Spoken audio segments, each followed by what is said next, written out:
I was not searching for Tartaria when I first encountered the manuscript.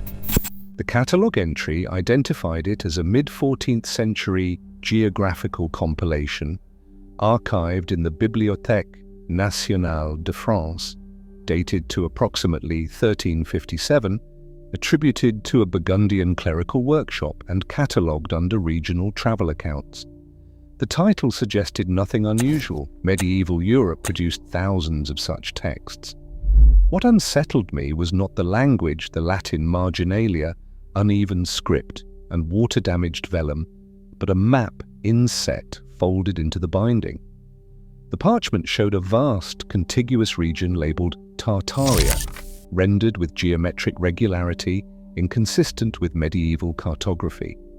Cities were marked at equal intervals, rivers aligned with improbable symmetry. The borders were not vague, they were precise. A conservation photograph taken during the 1932 rebinding showed something else. The map had once been larger. Its edges had been cut. At first I assumed careless trimming. Then I noticed that the removed portions corresponded exactly to architectural symbols I had seen before. Domes, star-shaped enclosures, hydraulic notations, features that appear repeatedly in what some researchers now classify as Tartarian systems. That was the moment ordinary research became something else.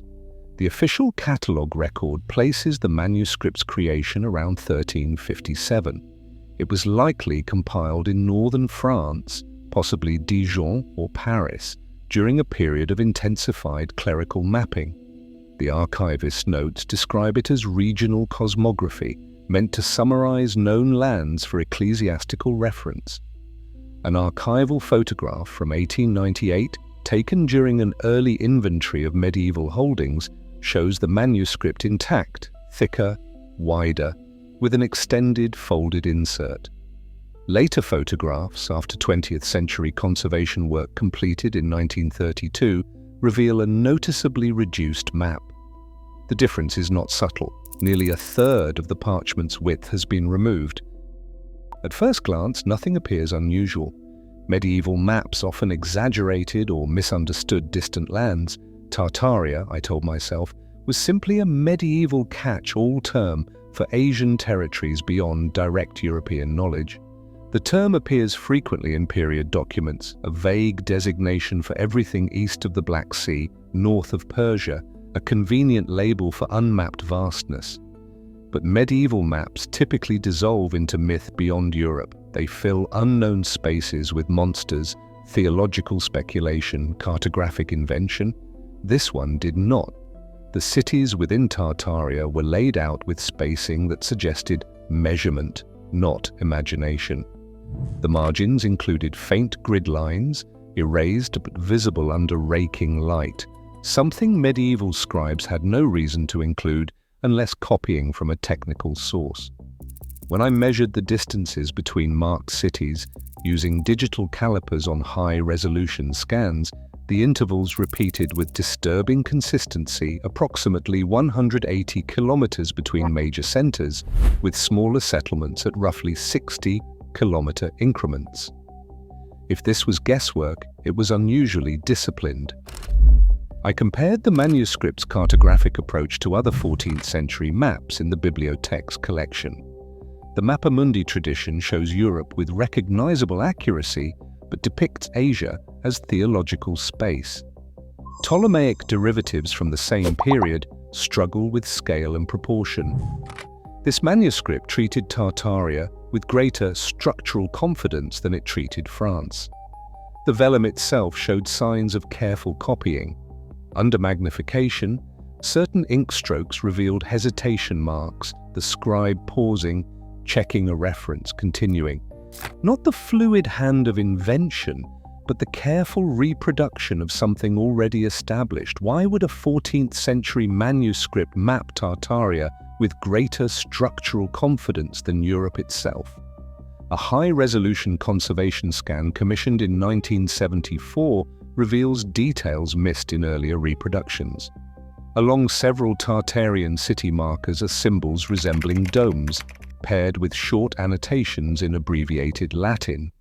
19th century archivists who catalogued the manuscript translated these loosely as metaphorical references: vault of heaven, celestial protection, standard medieval religious imagery. But when I examined the original annotations more carefully, the language was not metaphorical. The terms used, pressura, fluxus, continentia, referred to pressure, flow, containment. These are hydraulic engineering terms. Medieval manuscripts often employed technical vocabulary borrowed from classical sources. But metaphors do not require consistent geometry. When measured digitally, the dome symbols share near identical radii. The distances between cities align with repeating intervals. Rivers intersect urban centers at predictable angles, typically entering at northeastern approaches and exiting southwest, suggesting not natural geography but planned water management. This is not how medieval cosmography behaves. I overlaid the manuscript's map onto 16th century atlases of the same region.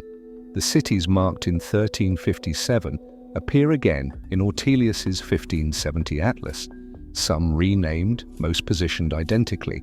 Cartographers separated by 2 centuries and hundreds of kilometers reproduced the same urban network. They were not inventing, they were copying. A marginal note dated to the late 1400s, added by a later hand in a different ink, reads simply, Regiones antiqua iam non facta sicut ante. These regions are ancient, no longer made as before. Some researchers interpret this as an early acknowledgement of Tartaria's political fragmentation. But the phrasing is specific: made, not governed or ruled. The language suggests infrastructure, not politics. At minimum, it suggests inheritance, not invention. The manuscript does not explain how Tartaria functioned. It assumes the reader already knows. That assumption troubled me more than any specific detail. Medieval texts obsessively explain, they define, categorize, moralize. This one simply references. Why would later scribes treat Tartaria as something already lost? While examining the map's city symbols more closely, I noticed something familiar.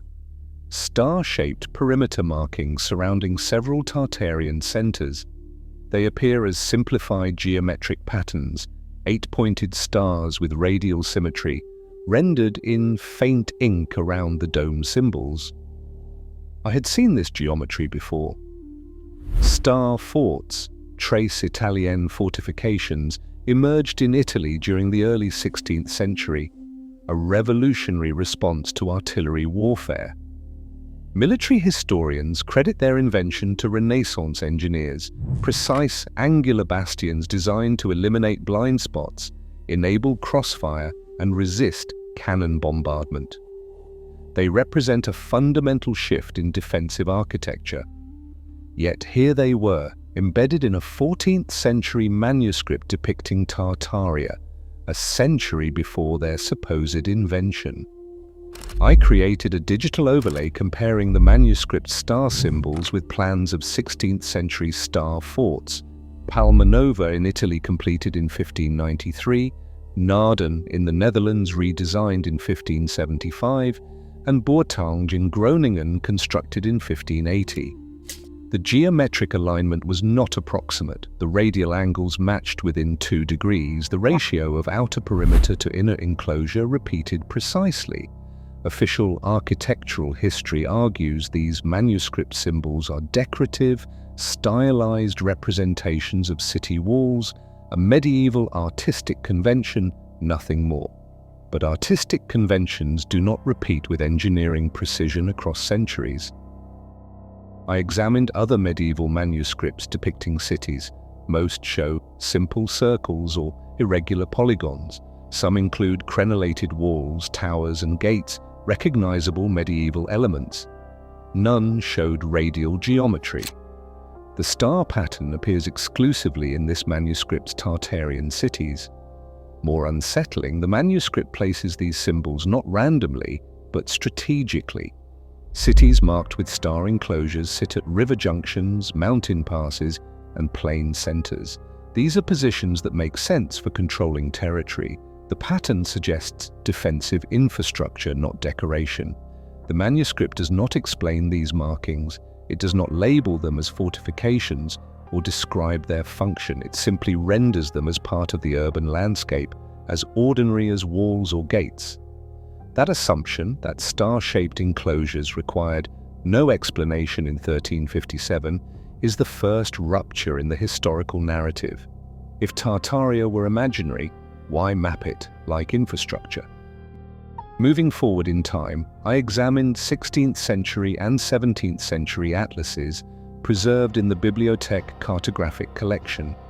Abraham Ortelius's Theatrum Orbis Terrarum, published in Antwerp in 1570, contains a detailed map of Tartaria that occupies the entire right page of a double spread. Gerard Mercator's Atlas of 1595 shows Tartaria extending from the Caspian Sea to the Pacific, labeled clearly across Central Asia. Joan Bleu's Atlas Major, published in Amsterdam in 1645, dedicates multiple plates to Tartarian regions. These are not marginal mentions. Tartaria dominates the cartographic record.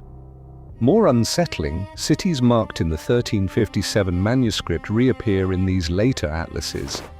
Samarkand, marked with a dome symbol in the manuscript, appears in Ortelius with the Latin notation Civitas Antiquissima, most ancient city.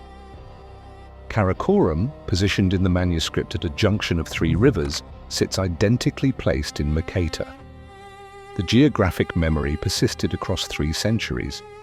Cartographers did not invent these locations independently, they inherited them.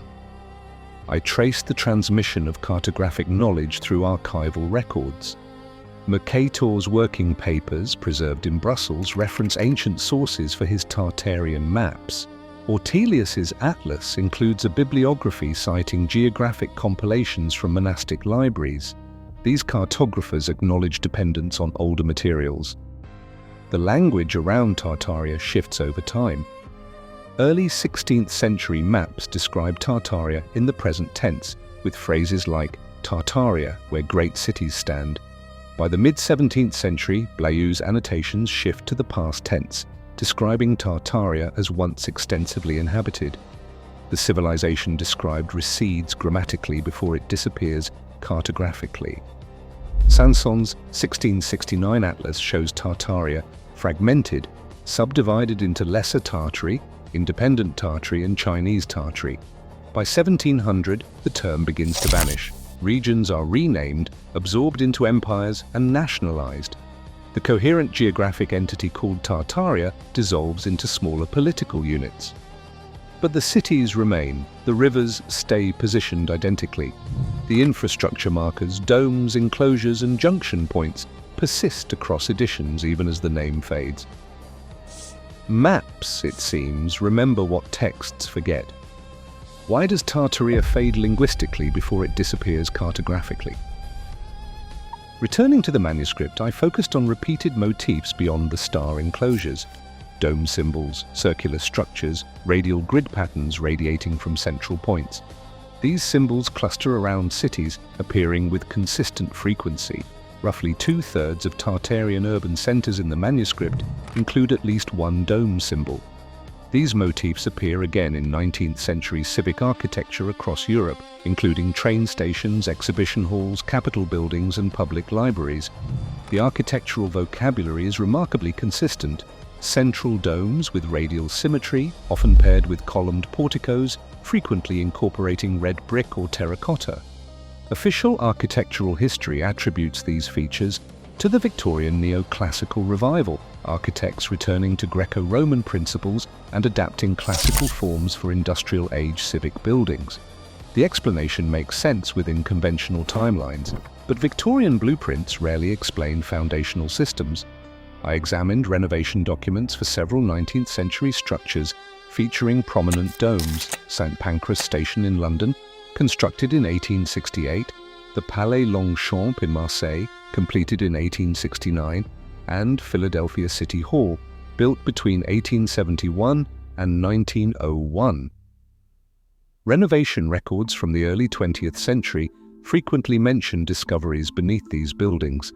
A maintenance log from St. Pancras dated 1897 notes that chambers beneath the western foundation were found, sealed, their function uncertain, and they were filled with concrete per the engineer's recommendation. The Palais Longchamp 1903 renovation report describes removal of obsolete substructures not consistent with original architectural plans. Philadelphia City Hall 1910 basement survey documented extensive underground chambers of unknown purpose, predating current construction. The pattern repeats: prominent civic buildings with domes, constructed in the 1860s and the 1870s, built atop sealed chambers that renovation crews could not explain. Some alternative researchers classify these sealed spaces as remnants of Tartarian hydraulic infrastructure, systems inherited rather than built by Victorian engineers. Mainstream architectural history offers no unified explanation for why so many 19th century civic buildings contain unexplained subterranean chambers. The manuscript symbols begin to feel less symbolic. They might be references, indicators of infrastructure that existed, was later covered, and then partially reused. What if these dome symbols marked not future architecture, but documented existing systems already ancient in 1357? One marginal note in the manuscript, written in cramped Latin beside a Tartarian river junction, caught my attention during a detailed translation review. It read, "Aqueducta sub terra sine ruina per saecula." This mention of long-lived waterworks in Tartaria was striking. Water guided underground, without collapse across centuries. Medieval Europe struggled with basic aqueduct maintenance. Roman aqueduct systems had largely collapsed by the 14th century. The few functioning water systems required constant repair. Underground water conveyance was rare and problematic. Flooding, structural failure, and contamination made subsurface hydraulics unreliable with medieval technology. The condition of those aqueducts helps explain why the Latin note stood out. Yet Tartaria is described as managing subsurface water flow across cities, maintaining these systems across centuries without failure. This language aligns uncomfortably with buried hydraulic systems later uncovered beneath 19th century structures. During the expansion of the London Underground in the 1890s, engineers encountered ceramic piping beneath Fleet Street, segments measuring 2 meters in diameter, constructed with precision joinery and sealed with unknown waterproof compounds. A railway engineer's report from 1892 described them as of uncertain age and remarkable manufacture. The finds beneath London challenged contemporary assumptions about construction chronology. Similar discoveries occurred across Europe. In Paris, the 1880s sewer expansion revealed pressure chambers lined with vitrified brick, containing valve mechanisms that controlled water flow through multiple channels. The system demonstrated an understanding of hydraulic pressure regulation beyond what French engineers expected for medieval infrastructure. The reports from Paris surprised specialists. In Budapest, excavation for the Millennium Underground Railway in 1894 uncovered interconnected chambers beneath Castle Hill, lined with fired clay bricks and featuring ceramic pipes with threaded joints, a manufacturing technique not documented in Hungarian construction records until the late 19th century. The Budapest discoveries echoed the same technical signature. Budapest became another point of comparison. These discoveries shared characteristics: subsurface chambers built with precision ceramic work, pressure-regulated valve systems, and engineering sophistication that renovation documents describe as advanced or unexpected. Alternative researchers classify these as Tartarian hydraulic infrastructure, systems designed and built by an earlier civilization, later sealed when their function was no longer understood. Mainstream history typically attributes such finds to earlier renovation phases or undocumented 18th century improvements. But the materials and manufacturing precision often predate the technologies officially available in proposed construction periods. Why does Tartaria speak the language of systems Europe claims it did not yet possess? I returned to the manuscript's physical object, examining conservation records more carefully. The 1932 rebinding documentation includes detailed notes from conservator Henri Chatelain, describing the manuscript's condition before treatment.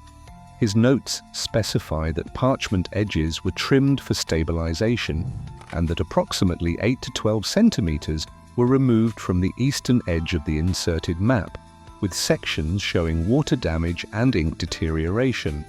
This is standard conservation practice. Damaged edges are often removed to prevent further degradation. But when I digitally reconstructed the removed sections based on the 1898 archival photograph, which shows the manuscript before trimming, the cut portions corresponded precisely to areas dense with architectural notation, not text, not decorative marginalia, technical symbols. The removed section contained at least 6 dome symbols, 3-star enclosure patterns, and what appears to be a legend or key explaining the markings. The legend is partially visible in the 1898 photograph, though resolution is insufficient to read specific text. Conservation decisions are never neutral.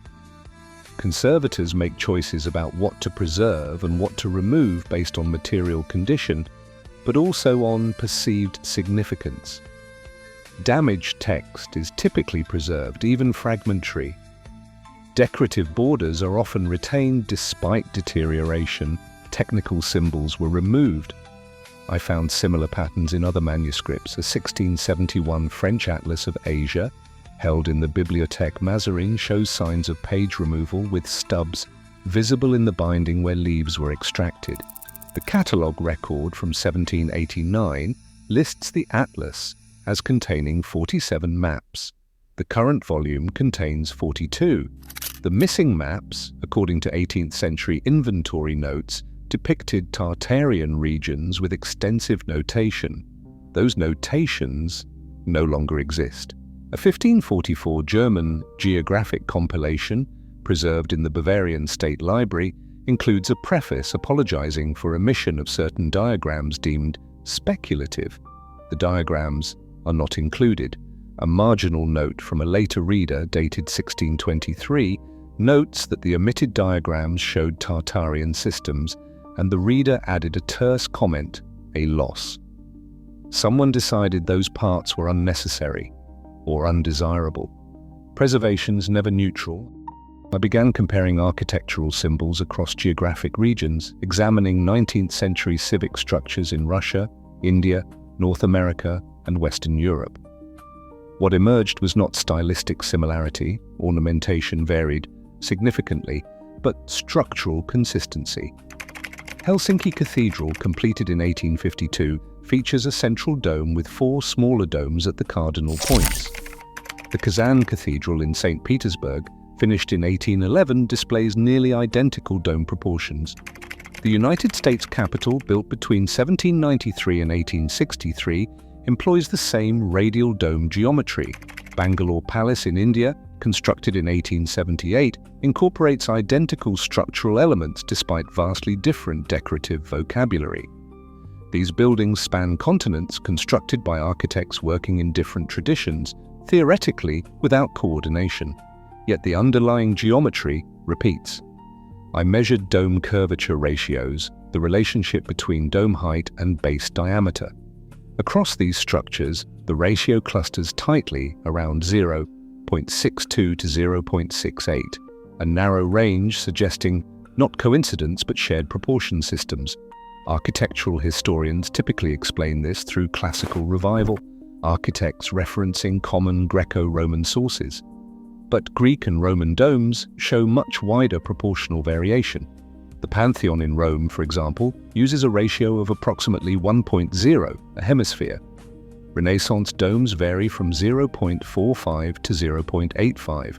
The 19th century civic buildings cluster more tightly than their supposed classical sources. Subterranean chambers beneath these structures showed similar consistency. Excavation reports describe chambers with specific features, vaulted ceilings with particular arch ratios, ceramic piping at consistent diameters, and valve systems positioned at regular intervals. The buildings differ in ornamentation, surface style, and architectural vocabulary, but the systems beneath them do not. This suggests reuse, or inheritance, or construction atop existing infrastructure that builders incorporated without fully understanding. When I overlaid the locations of these 19th century domed civic buildings onto historical maps showing Tartarian territories, the correlation was striking. Cities marked with dome symbols in the 1357 manuscript frequently corresponded to locations where 19th century architects later built prominent domed structures. Architectural accents change across regions and periods. Infrastructure does not. Renovation records from the late 19th and early 20th centuries reveal a consistent pattern: discovery, documentation, then removal. A 1901 engineering report for the reconstruction of the Bourse de Commerce in Paris describes finding machinery of uncertain manufacture in basement chambers. The report includes a sketch of a large metal wheel with ceramic insulators connected to underground conduits. The engineer Maurice Ferrand wrote that the system appeared designed for fluid management, though no current water source connected to the apparatus, and he recommended removal. The machinery was removed. Photographs exist showing the chamber before removal, the wheel mechanism visible. Photographs from after renovation show the same chamber empty and repurposed for storage. No explanation accompanies the removal beyond the phrase, "obsolete systems no longer understood." Not broken, not unsafe, not degraded. Understood is the operative word. Similar patterns appear across Europe. The Royal Exhibition Building in Melbourne, Australia, built in 1880, required foundation excavation that uncovered extensive earthenware piping and distribution chambers predating current construction. The excavation report from 1879 recommended clearing antiquated waterworks to allow proper foundation placement. The waterworks were cleared. The exhibition building was constructed above. The piping and chambers were not preserved or documented beyond brief mention in construction notes. A renovation project at the Gare d'Orsay in Paris, completed in 1900, discovered basement chambers containing iron mechanisms, water channels, and valve arrays. The supervising engineer recommended sealing obsolete equipment rather than removal. The chambers were filled with concrete and effectively sealed. Those chambers remain filled. The mechanisms inside are still there, encased, inaccessible. Renovation records repeatedly describe removal without detailed documentation. Machinery photographed in early basement surveys disappears in later images. Chambers shown in architectural sketches are absent in post-renovation floor plans. Systems referenced in engineering notes vanish from final building records. The pattern is not isolated. It spans decades, multiple countries, hundreds of buildings. Discovery, brief documentation, removal, or sealing. What remains are fragments. An engineering sketch here, a maintenance note there, scattered references to systems no one thought worth explaining before destroying them. Why remove functional systems? Why seal chambers containing intact machinery? By the late 1800s, Tartaria vanishes from maps. The transition is gradual but systematic. Guillaume Delisle's 1720 map still shows Tartarie indépendante. Jean-Baptiste d'Anville's 1760 atlas fragments Tartaria into smaller regions. By 1850, the term has nearly disappeared from European cartography. Regions formerly labelled Tartaria are renamed, subdivided, and nationalized.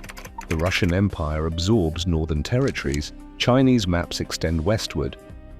Mongolia emerges as a distinct entity. Central Asian Khanates are mapped separately. The coherent geographic designation called Tartaria dissolves into political reorganization.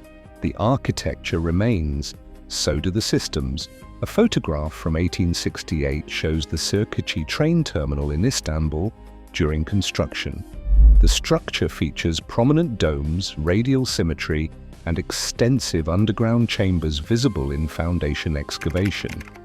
The architect August Jasmond designed the station in Ottoman Baroque style, officially a purely 19th century creation.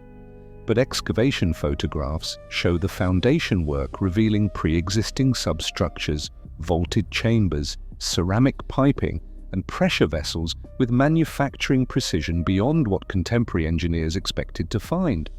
Jasmond's construction diary mentions integrating earlier foundations of uncertain date. The same pattern appears in Bucharest. The CEC Palace, completed in 1900, sits atop sealed chambers documented in construction records as remnants of prior construction with purpose undefined. The architect Paul Gotterow noted that the basement levels required minimal excavation because suitable vaulted spaces already existed.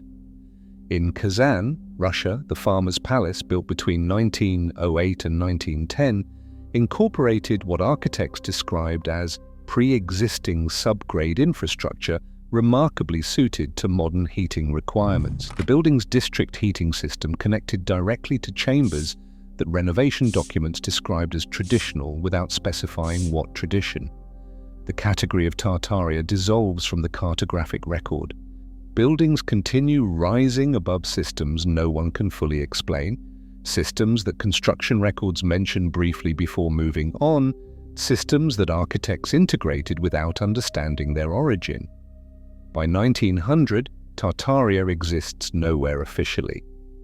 Yet structures exhibiting what researchers now identify as Tartarian architectural signatures, central domes, radial geometry, and sophisticated subterranean chambers appear continuously across the former territories that maps once labeled Tartaria. What disappears first, the civilization or the word for it? The 1357 manuscript now reads differently, not as medieval speculation about distant lands, but as a residual index, a document referencing something already old even then. The language of the manuscript never describes Tartaria as distant or exotic. It presents the region with cartographic confidence, marking cities with the same matter-of-fact precision it uses for France.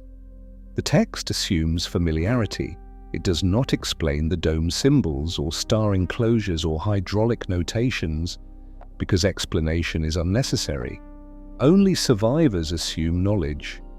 Documents survive catastrophes, buildings survive redesign, systems survive repurposing, but the context, the understanding of what these things meant, how they functioned, why they existed, that survives poorly.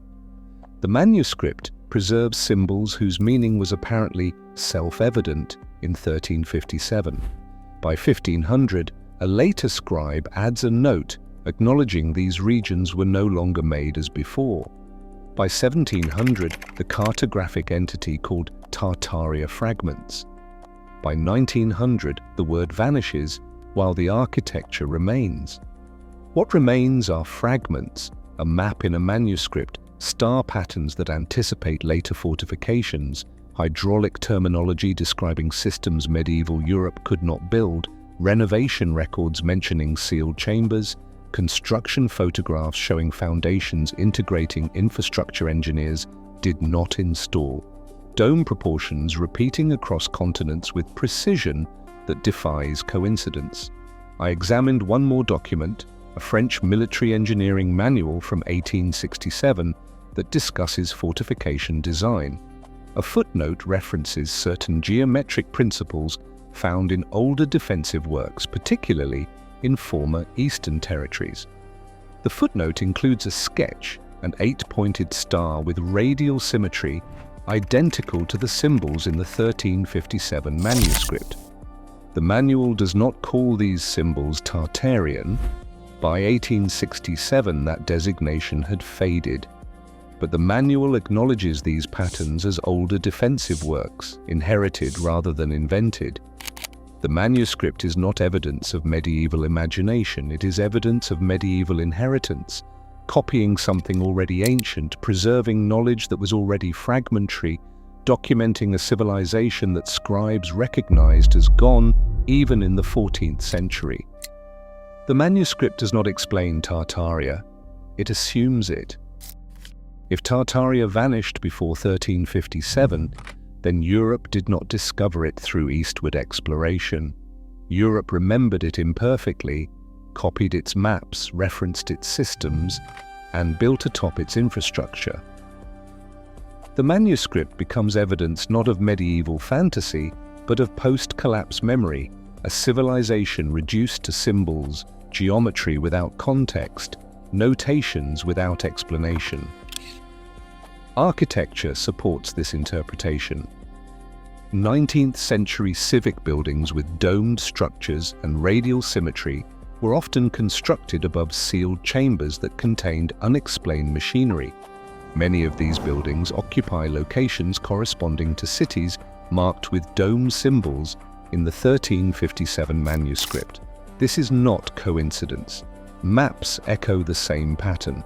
The persistence of Tartaria across centuries of cartography, its gradual fragmentation into smaller political units, and its eventual disappearance from official geography while the underlying infrastructure remained, suggest political reorganization after systemic collapse rather than the erasure of fiction. Persistence. Silence surrounds it. Renovation records briefly mention sealed chambers and then move on.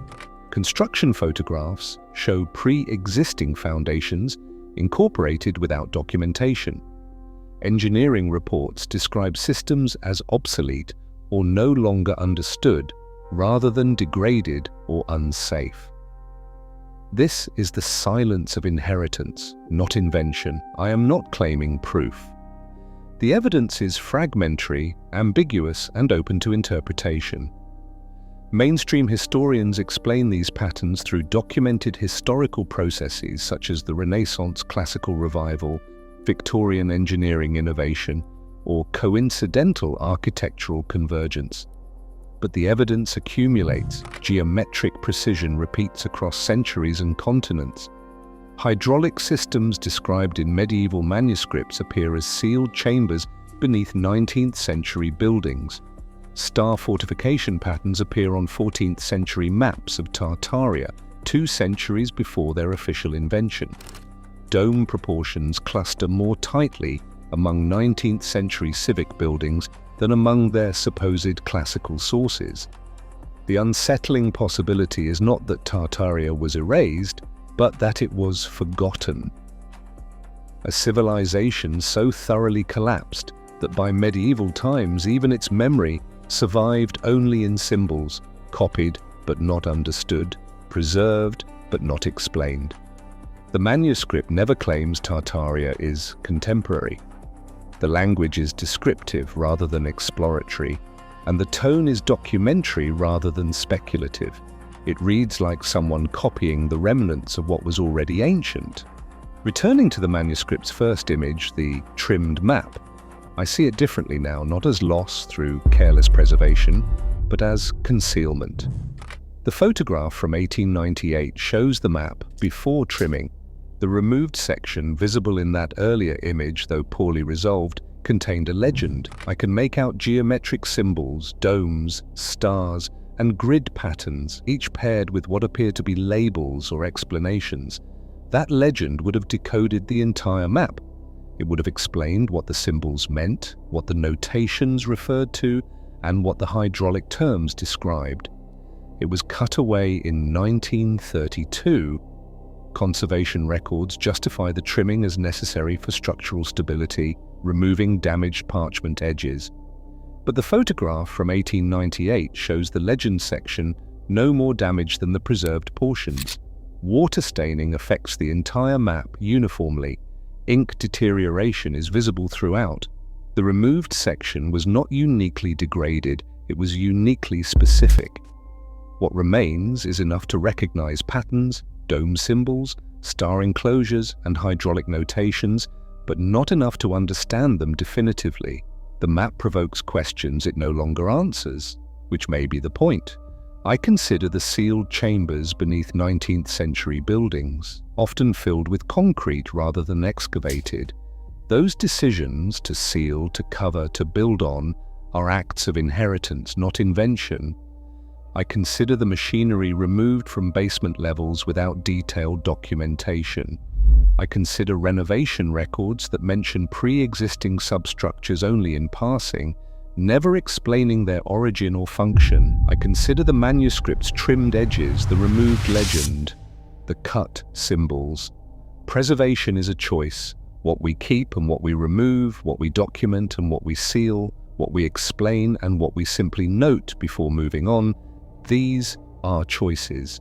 The evidence that remains is fragmentary. It is just enough to notice impossible precision, global consistency and inherited systems. It is not enough to prove conclusively where they came from or who built them. The photograph from 1898 shows what was there. The manuscript in its current state shows what was kept. The difference between those two images is not an accident. It simply shows that it was once there and now it is not.